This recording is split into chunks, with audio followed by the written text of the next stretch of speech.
इस वक्त हमारे साथ बातचीत के लिए गाजीपुर से बीएसपी सांसद अफजाल अंसारी और समाजवादी पार्टी के गाजीपुर से प्रत्याशी भी हैं। बातचीत के लिए मौजूद है। मैं इनसे बात करता हूं क्योंकि लोकसभा चुनाव के पूरे मूड में आ गए हैं और तमाम जगहों पर इनका कार्यक्रम भी चल रहा है।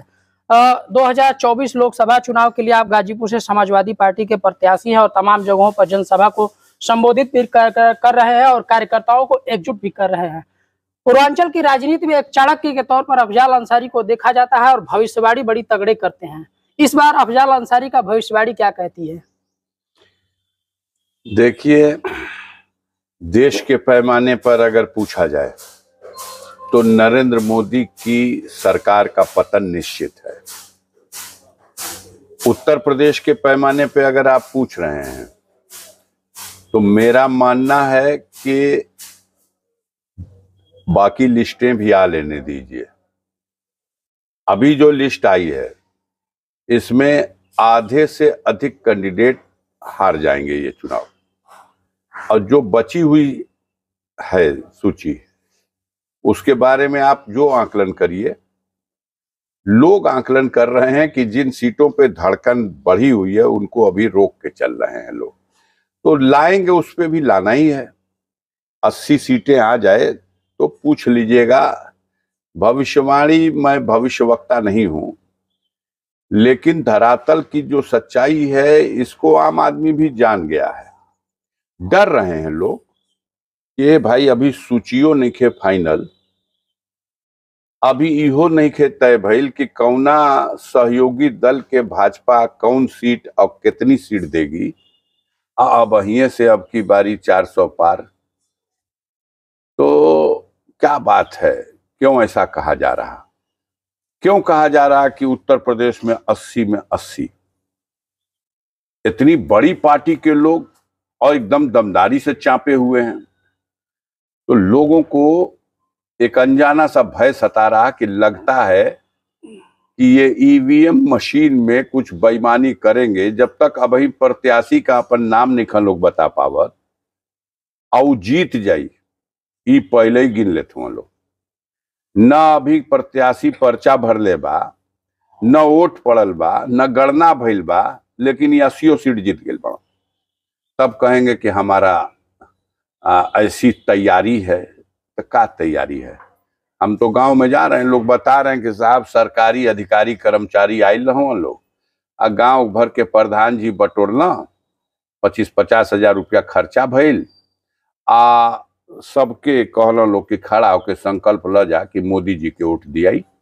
अभी मैं देख रहा था आप 2 दिन पूर्व जंगीपुर में आप ने जनसभा को संबोधित किया और कहा कि जिस तरीके से परिवार पे कार्रवाई हुआ, घर के बच्चों को, महिलाओं को मुकदमों में फंसाया गया, क्या लग रहा है अफजाल अंसारी जब जनसभा में जा रहे हैं, जिस तरीके के पूरे कार्रवाई रही और इसको चुनाव से कनेक्ट करके क्या मतलब लग रहा है कि नहीं, हम नहीं कनेक्ट कर रहे हैं, ये सत्ताधारी दल के लोग कनेक्ट कर देते हैं और आप उसको खूब अच्छी तरह से जनता के सामने सजा के प्रस्तुत कर देते हैं।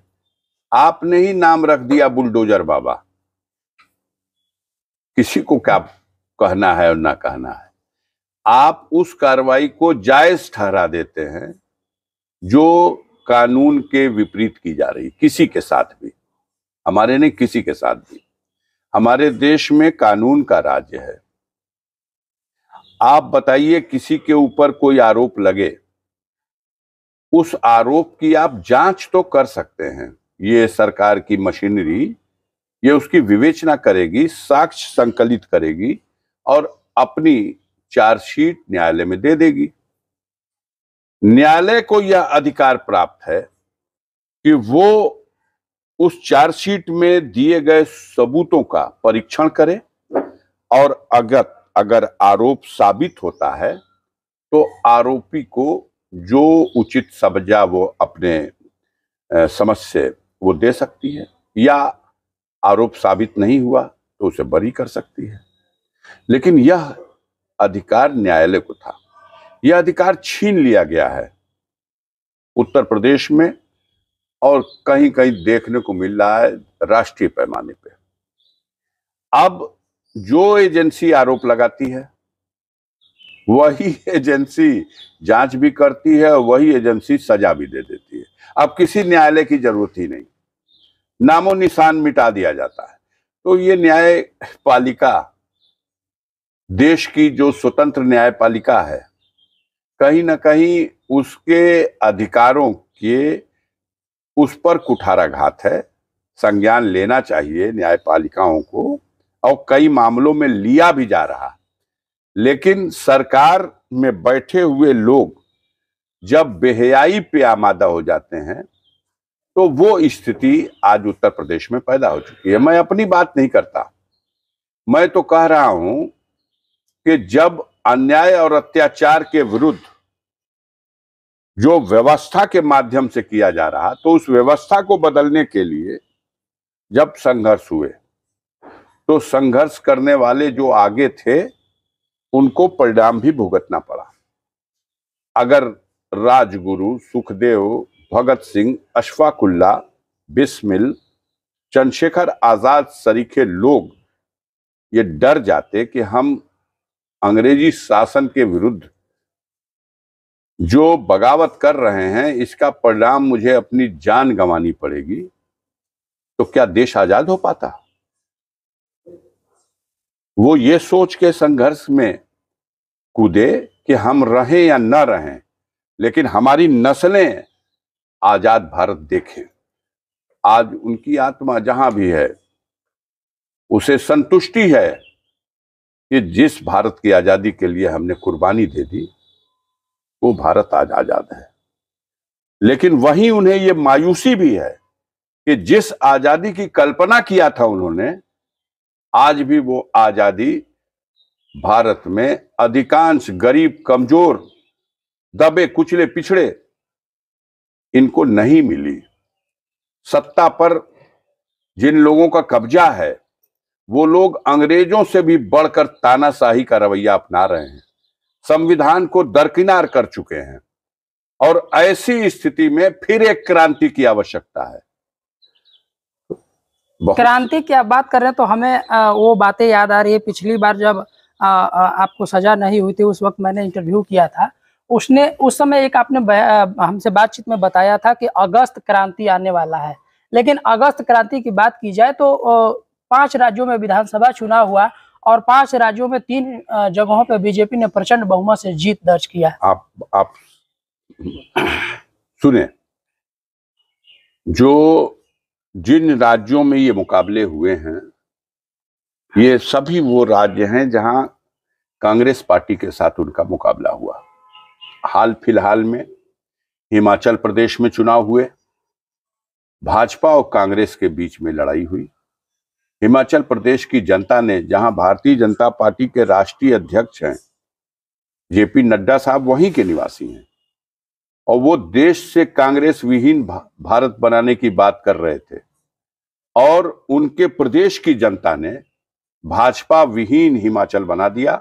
सरकार का पतन हो गया, कांग्रेस की सरकार बन गई। कर्नाटक में चुनाव हुआ, उस चुनाव का भी परिणाम इसी प्रकार आया। वहां भी आमने सामने भाजपा और कांग्रेस मुकाबले में थी। वहां भी सत्ता से बेदखल हो गई भाजपा और कांग्रेस पार्टी सरकार में आ गई।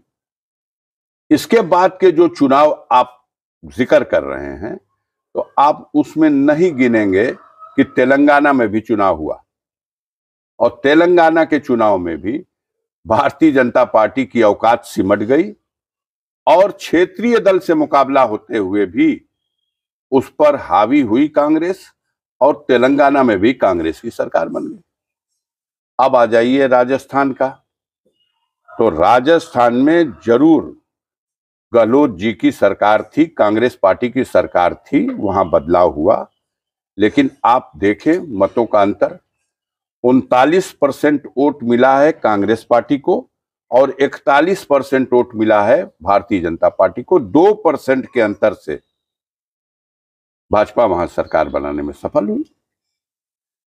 मध्य प्रदेश और छत्तीसगढ़ का सवाल है, यहां भी सीधा मुकाबला कांग्रेस और भाजपा के मध्य रहा।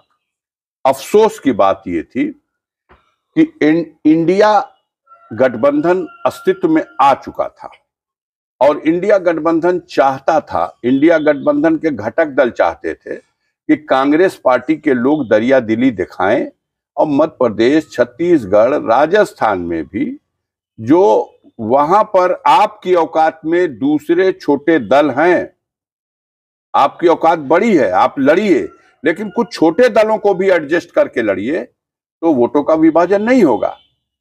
लेकिन उन दिनों भाई हर पार्टी में कुछ ना कुछ घुसे हुए लोग होते हैं, धीरे धीरे चेहरे बेनकाब हो रहे हैं। अब जो सज्जन राष्ट्रीय अध्यक्ष माननीय अखिलेश यादव जी के लिए जो जुमला बोल दिए, कह रहे छोड़ो अखिलेश वखिलेश को, आज वो सज्जन कहां खड़े हैं।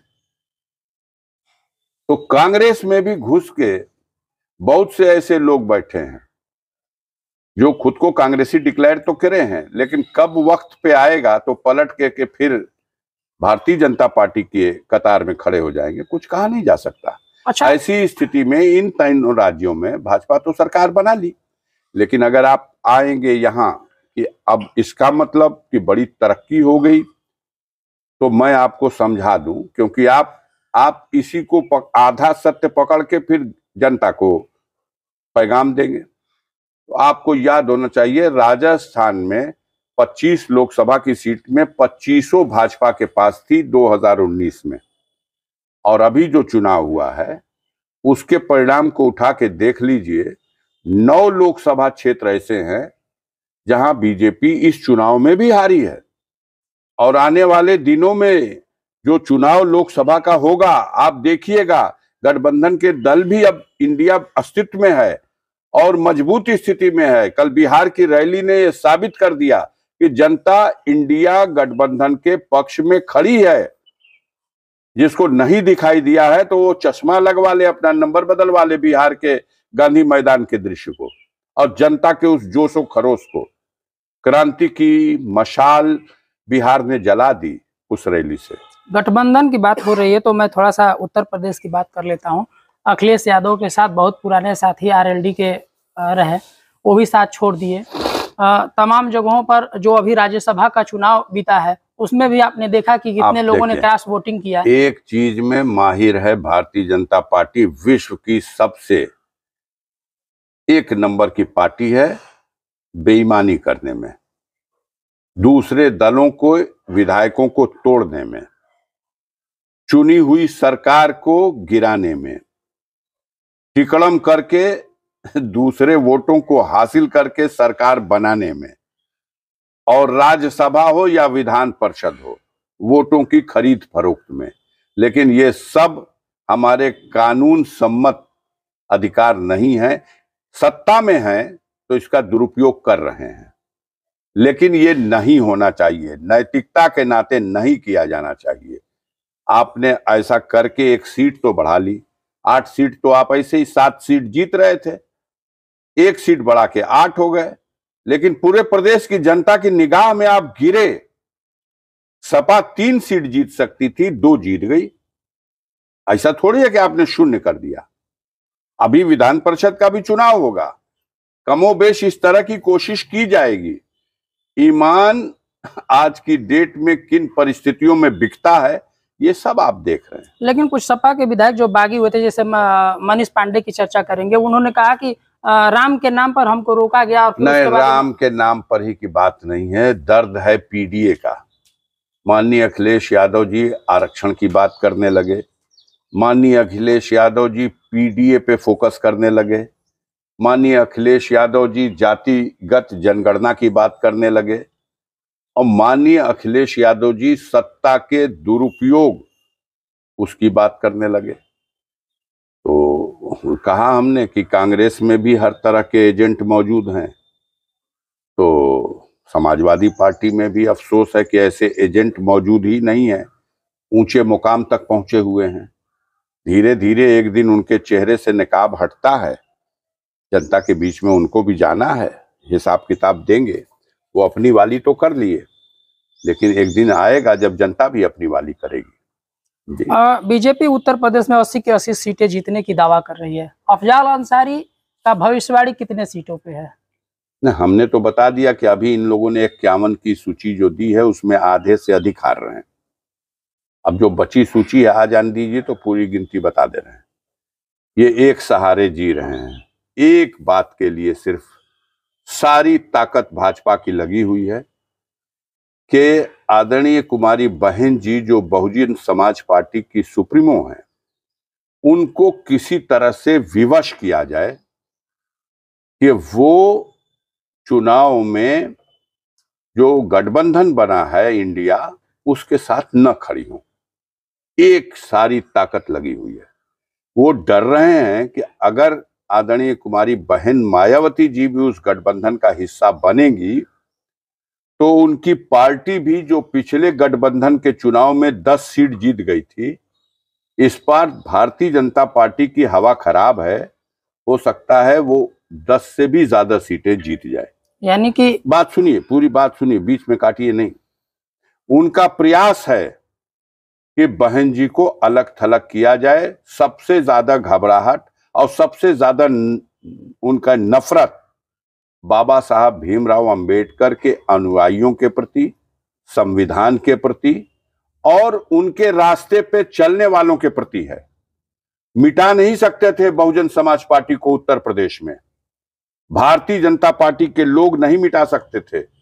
4 बार भारतीय जनता पार्टी देखती रह गई उत्तर प्रदेश में, बीएसपी की सरकार बनी, आदरणीय कुमारी बहन मायावती जी मुख्यमंत्री बनी, 4 बार मुख्यमंत्री बनी।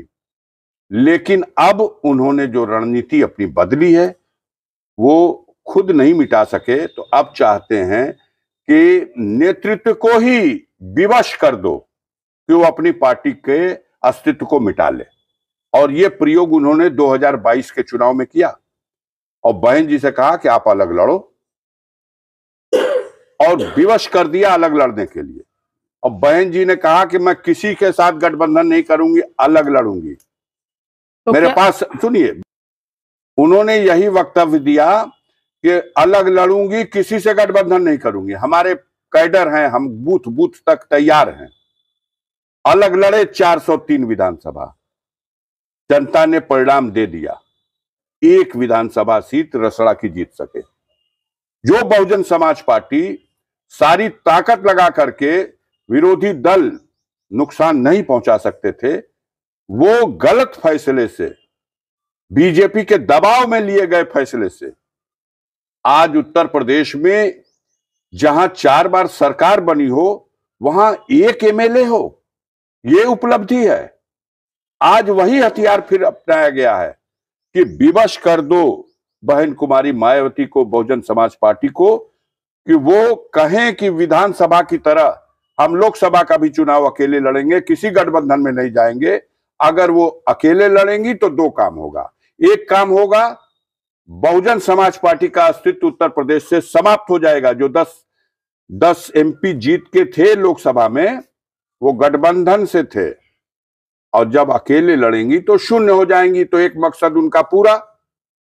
और दूसरा मकसद पूरा करने के लिए कि विपक्ष उनके सहयोग के बिना लड़ेगा, तो ऐसी परिस्थितियां आएंगी कि भारतीय जनता पार्टी की डूबती नैया शायद किनारे लग जाए।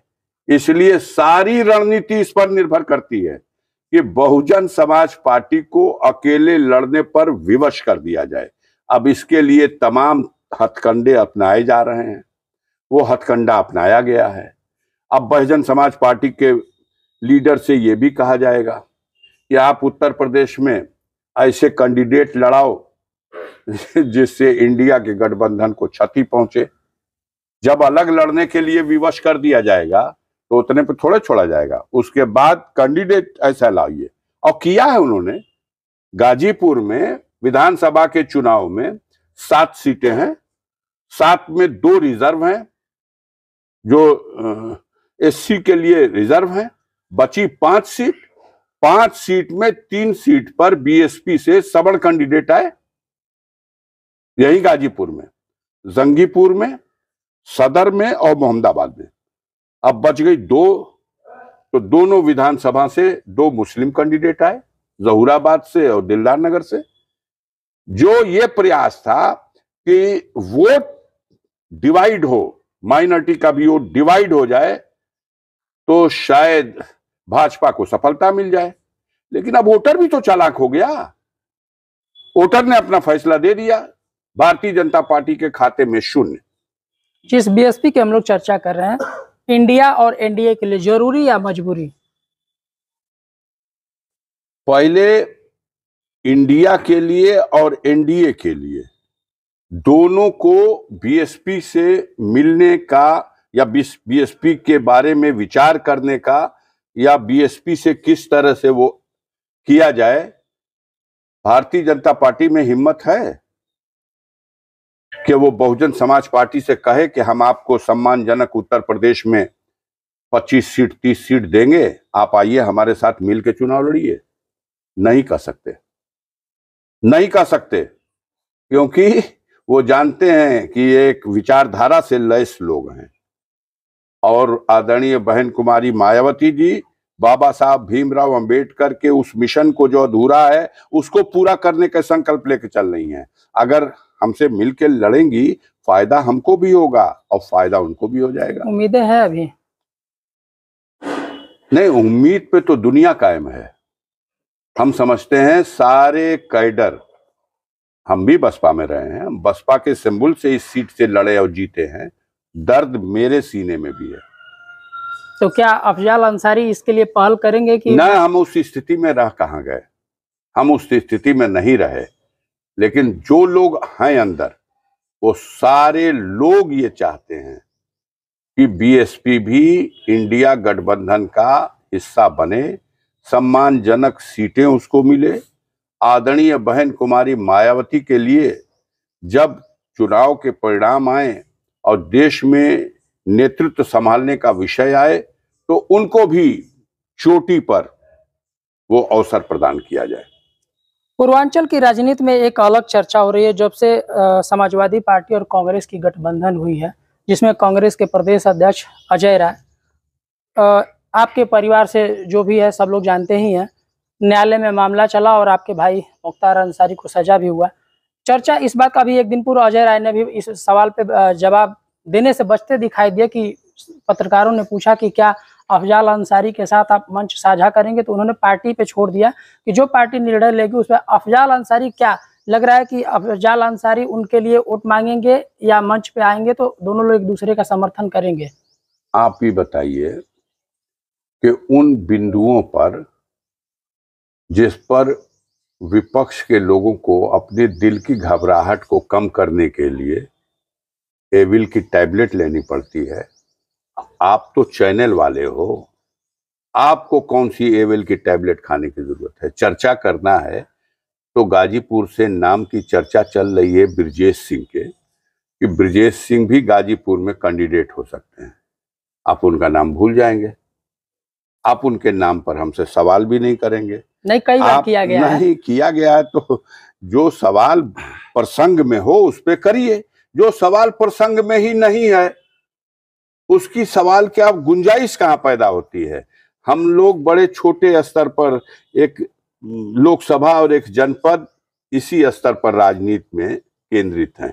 तो बड़े बड़े राष्ट्रीय नीतियों के सवाल पर, कार्यक्रमों के सवाल पर ये पार्टियां तय करती हैं कौन स्टार प्रचारक होगा, कौन कहाँ प्रचार करेगा। ये सब हम लोगों के बस के बाहर की बात है।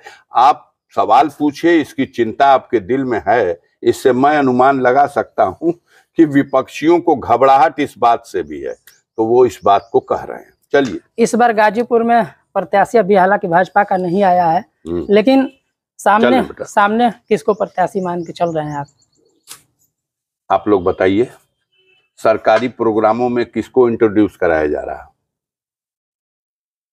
जिसको आप देख रहे हैं,